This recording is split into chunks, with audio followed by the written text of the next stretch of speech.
Nitasoma sura ya kwanza na mstari wa 18 na 19. Waraka wa kwanza wa Petro sura ile ya kwanza mstari wa 18 na hadi ule wa 19. Biblia inasema, nanyi mfahamu kwamba mlikombolewa si kwa vitu viharibikavyo, kwa fedha au dhahabu, mpata kutoka katika mwenendo wenu usiofaa mlioupokea kwa baba zenu, bali kwa damu ya thamani kama ya mwana kondoo asiye na hila, asiye na waa, yaani ya Kristo. Haleluya, amen. Hata nirudie maandiko haya.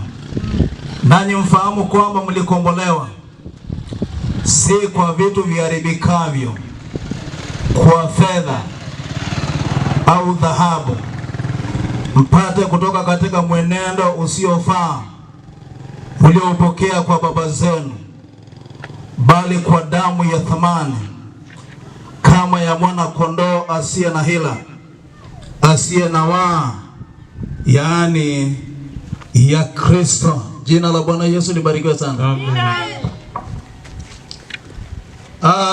Katika maandiko haya ambayo tumezungumza hapa, nataka nizungumze kidogo na wewe juu ya ukombozi katika maisha ya mwanadamu. Ukombozi katika maisha ya mwanadamu. Ni vizuri sana tufahamu ukweli wa neno la Mungu. Amina. Na kila ambacho inatufundisha, kwa sababu itatusaidia tupate faida. Amen. Lakini pia itatusaidia tuweze kupata uelewa mzuri utakao tusaidia katika maisha yetu ya sasa na maisha yetu ya baadaye. Tunapozungumza ukombozi, maana yake ni kukombolewa. Amina. Na mtu ambaye anahitaji kukombolewa lazima amekuwa kwenye shida, au lazima amekuwa kwenye tatizo. Na neno ukombozi linanenwa tangu mwanzo wa kitabu cha Biblia. Na hili lilianza wakati mwanadamu alipoanguka kwenye bustani ya Eden.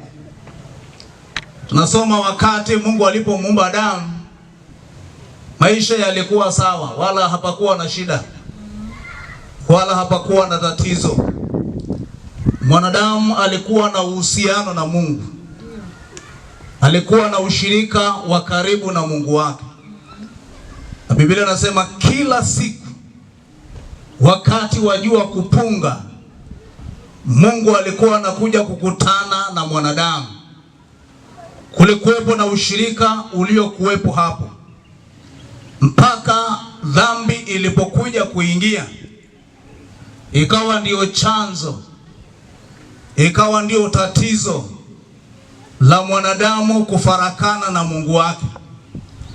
Na kwa mara ya kwanza tunasikia kilio cha Mungu kikimtafuta mwanadamu. Kwa mara ya kwanza Mungu anapita kwenye bustani ya Eden akiwa anaita, anamtafuta Adamu.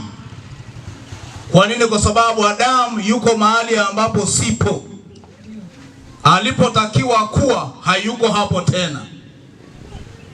Kwa hiyo wakati Mungu ameendelea kumuita, na hatimaye Adamu akasema, niko hapa, nimejificha. Mungu anamuuliza, kwa nini umejificha? Je, umekula yale matunda niliyokuambia usiale? Kwa hiyo Adamu alipokula lile tunda alilokatazwa, alipofanya kinyume na maagizo ya Mungu, ikawa ni chanzo cha anguko lake. Na alipoanguka, tunaona jinsi ambavyo amekuwa mbali na Mungu. Kwa hiyo wakati Mungu alipomkuta kwenye bustani baada ya anguko lake, Biblia inasema Mungu alimuondoa kwenye ile bustani na akamweka mbali, na ile bustani ikazungushiwa ulinzi ili asiendelee kuishi katika ile bustani. Lakini tunasoma kwenye sura ya 3 ni ule mstari wa 15, liko neno la kinabii linalotolewa pale, na ahadi hiyo inahusiana na ukombozi wa mwanadamu. Biblia inasema wakati Mungu akitoa hukumu kwa mwanadamu kwa kukosea na kwa shetani kwa kudanganya, wote walipewa hukumu. Maana dhambi lazima italeta adhabu. Mungu ni Mungu mwenye haki, na kama ni Mungu mwenye haki, mkosaji lazima ahukumiwe. Mkosaji lazima ale matunda ya makosa yake. Na ndio maana mahali pengine anasema kila anachokipanda mwanadamu ndicho atakachokivuna. Hauwezi kupanda kwenye mwili na usitegemee kuvuna. Na Biblia inasema ukipanda uharibifu katika uharibifu, utavuna katika uharibifu. Kwa hiyo Adamu, kwa sababu ya makosa yale, yeye alilaaniwa, yeye alihukumiwa kwa mambo aliyoyafanya, na Hawa naye akapewa sehemu yake. Lakini na shetani naye anapewa sehemu yake. Lakini Mungu anatoa neno la kinabii ya kwamba uzao wa mwanamke utakuja kumponda shetani kichwa. Na huo ulikuwa ni utabiri au ulikuwa ni unabii uliokuwa unanena habari za kuzaliwa kwa Bwana Yesu.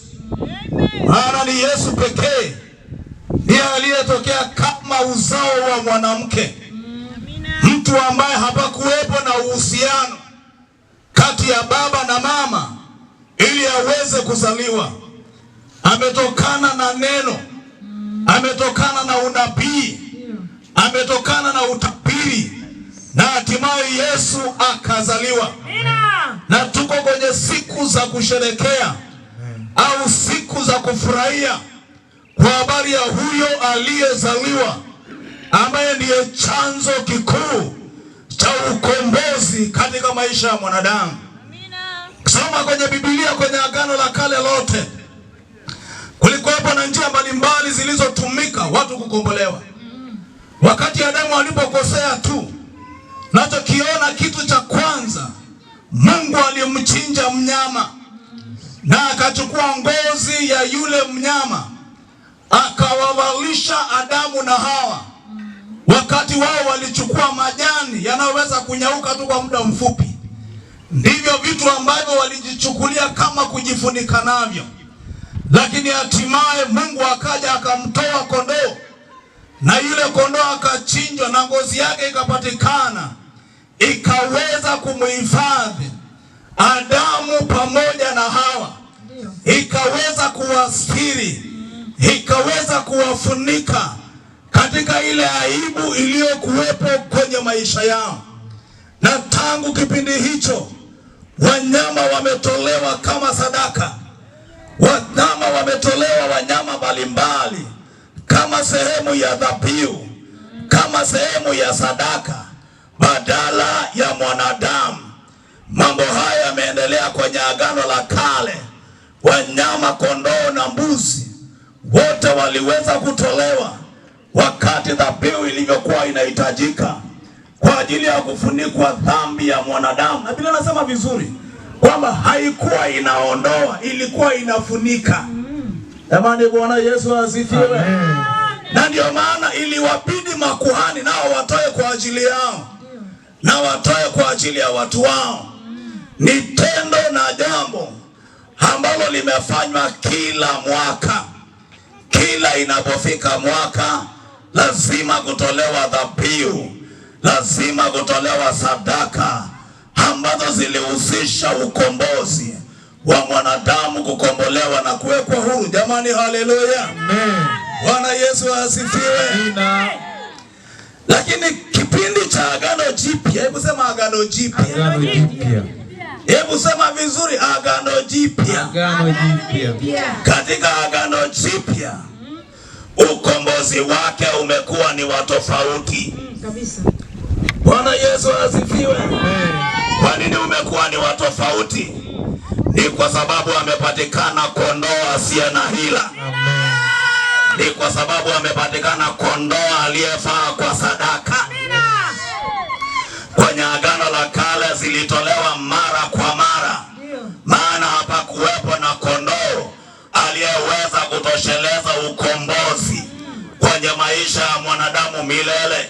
Ilikuwa ni kufunika kwa safari fupi, lakini kwenye agano jipya Yohana anasema kwenye kitabu chake akimtambulisha Yesu, tazama mwana kondoo wa Mungu aichukuaye dhambi ya ulimwengu. Anasema tazama mwana kondoo wa Mungu, mwana kondoo asiye na hila, mwana kondoo asiye na hatia, mwana kondoo aliye mkamilifu. Yeye ambaye alikuwa ni safi angefaa kutolewa kuwa dhabihu na sadaka kwa mara moja kwa ukombozi wote wa mwanadamu. Jina la Bwana Yesu libarikiwe. Toleo la mara moja kwa maisha yote. Na wakati Yesu anahukumiwa, alipitishwa mbele ya wanasheria, alipitishwa mbele ya mahakimu. Wakati amewekwa kuhukumiwa, wakati aliposhitakiwa na Wayahudi kwa makosa yasiyo ya kweli, wale wanasheria wote, wale wakina Pilato, wote walithibitisha wakasema huyu hana hatia.